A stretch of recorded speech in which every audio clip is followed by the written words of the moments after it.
One of the lady bosses, she stuffed a $10 note in my pocket because she saw that I was filming the stall. So yeah, I guess she recognized me, or she thought I was going to do a review or something. So I did not pay for the stall, but I assure you that my review is going to be unbiased. So.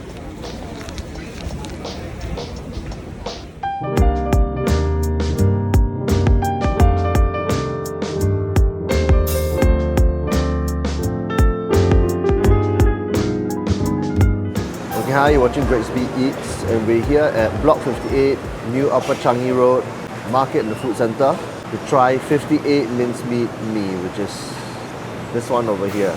It is now 7:20, 7:15. I arrived here about 7:10 or so, and there was already a queue about 10 strong lah. Not to be confused with the famous 58 Minced Meat noodles at Taman Jurong.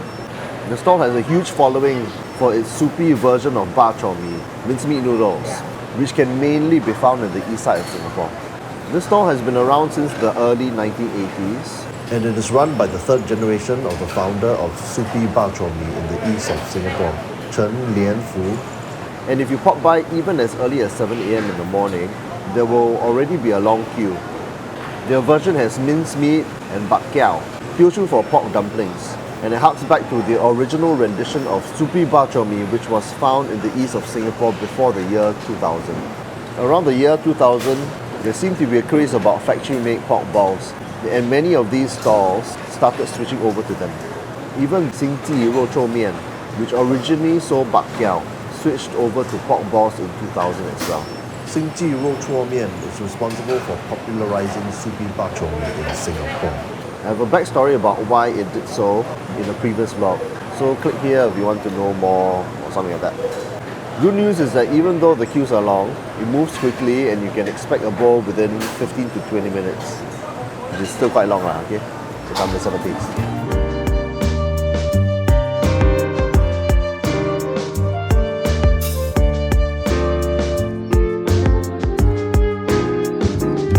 Time is now 7:25, and this is the queue for 58 Minced Meat Mee, which is pretty long actually. 一个大的，一个小的，吃的哈，吃啊。小的是要3块还是要2块半？2块半没有饺子， 2块半，所以一个4块，一个2块半啊，可以吃的哈。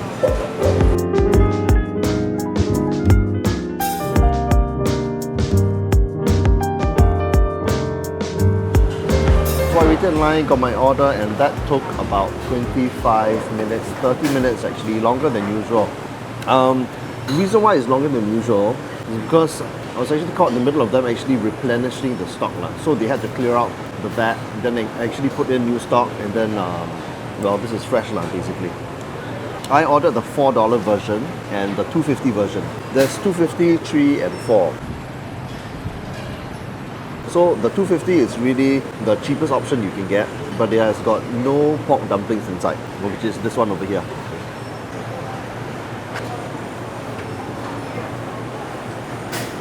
This one is the largest option. You get noodles, you get dumplings, you get minced meat, soup, everything lah.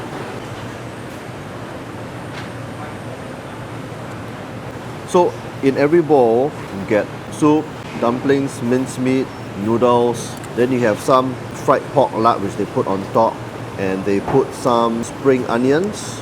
Yeah, so it is a mix of spring onions and Chinese coriander on top.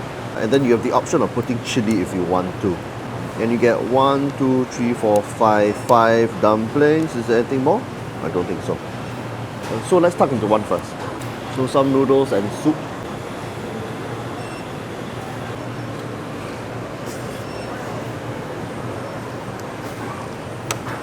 This is like ultimate comfort food, my god. So when you tuck into a bowl, you actually understand why there's such a long queue.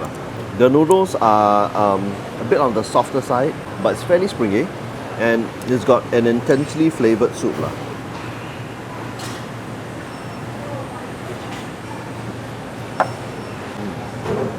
Really intensely flavoured soup, a lot of pork bone flavours, a lot of oil notes, a lot of fried garlic, pork lard flavour, and then it's got a bit of that herb taste very slight. The beauty is obviously the fatty minced meat, which is swimming on top.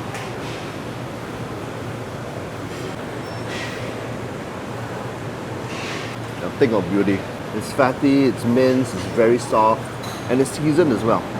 So the other highlight are actually the BAK, which is the Teochew dumplings. It's quite sizable. You get 5 in each bowl.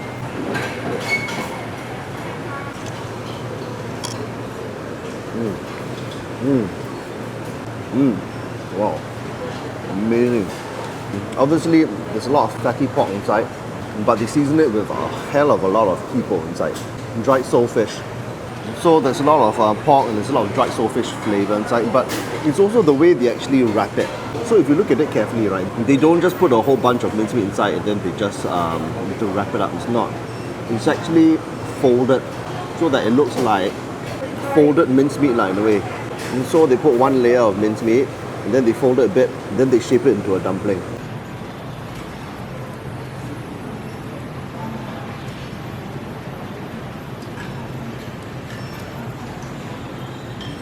And so when you eat it, it's actually not just a whole chunk of mincemeat. It's actually, there's this blended flavor of wonton skin and mincemeat together lah. You don't get this overly intense flavor of the tipo flavored minced meat in your bite. It's more gradual because it's layered with wonton skin. So that is actually the big highlight lah. So actually the dumplings are very different from how other stalls actually fold it lah. The chili they offer you looks like a mix of big chili and chili padi, which provides a good mix of chili, vegetable flavor, and intense spiciness, depending on what you bite into. So, as I said, you get 5 dumplings in the larger one. The $3 one, I'm not too sure how many you get, but in the $2.50 one, which is this one, right, you don't actually get any dumplings at all. It's just noodles, minced pork, and soup, and that's it. So bear that in mind. If you want it more salty, you can actually add some more fish sauce, which is over here. They actually used to place bottles of fish sauce and white pepper on nearby tables. So if you want, you can add some of it, but they've sort of like phased out that practice lah. So what you do is that if you want white pepper, fish sauce, right, you need to get it from the counter itself lah. Okay, what I'm gonna do is that I'm actually gonna take some soup to simulate the adding of fish sauce, and I'm gonna put just a dash of fish sauce inside to show you what it does to the flavor. Yeah, it just makes it super salty. If you're a laborer or an athlete or something like that, where you sweat a lot, you probably need the salt lah. Most people probably don't need it because the soup is really quite highly savory.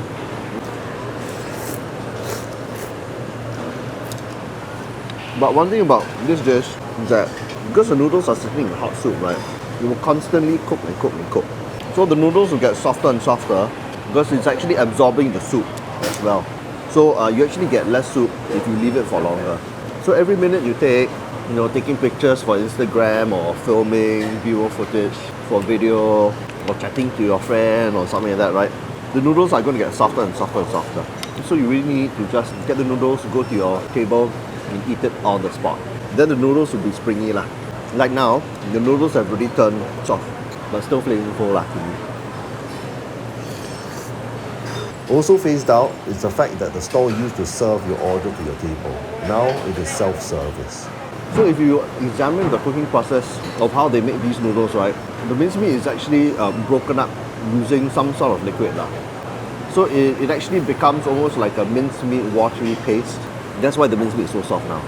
If you want to know how they get the mincemeat to be so soft, check out my vlog on another stall which sells soupy bak chor mee, Apo mincemeat noodles. There's a detailed segment of how they make the mincemeat itself. Just click on the link below in the video description.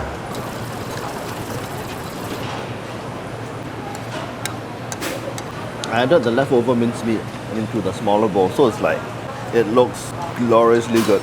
Can I show you? Oh, look at that, see? Of course, don't try and ask this lah, from the stall holders. They won't give it to you. Okay, one more thing actually is that if you order this dish, by default you get BAK. But they do have the option of actually having mee pok and kway teow as well. Okay, finished. And I don't know if you can tell, but this has been one of the most enjoyable vlogs I've done in a long while. Because I simply love this dish, okay? And I actually don't get to eat it a lot because I'm busy covering other foods lah. So whenever I can actually eat at this stall, right, I tend to overorder, as you can see. But in this case, I needed to. One large one to show you the size, and a 250 one to show you that it doesn't come with dumplings. So that was a look at 58 Minced Meat Mee, which is hugely popular. And plus it makes it worse that they don't actually open every day. They only open for like 4 days a week. Tuesday, Thursday, Saturday and Sunday, and that's it. They're closed Monday, Wednesday and Friday. So ironically, it actually makes the stall more popular as a result. Would I travel half across Singapore to eat here? Absolutely yes. Especially if you're coming from the west, Supi Bak Chor Mee can only be found in the east. That's one thing. And among all the Supi Bak Chor Mee stalls in the east, right, this is probably like one of the few where they actually still do the dumpling version and they do it right. Where they actually use the fish sauce and they use the tipo and they use a very robust pork broth and all that stuff. So this stall is really 100% worth it. But as I said, because it is so popular, right, you really need to wait quite a bit. So thanks for watching another episode of Greg's Beat Eats, where I eat through the whole of Singapore.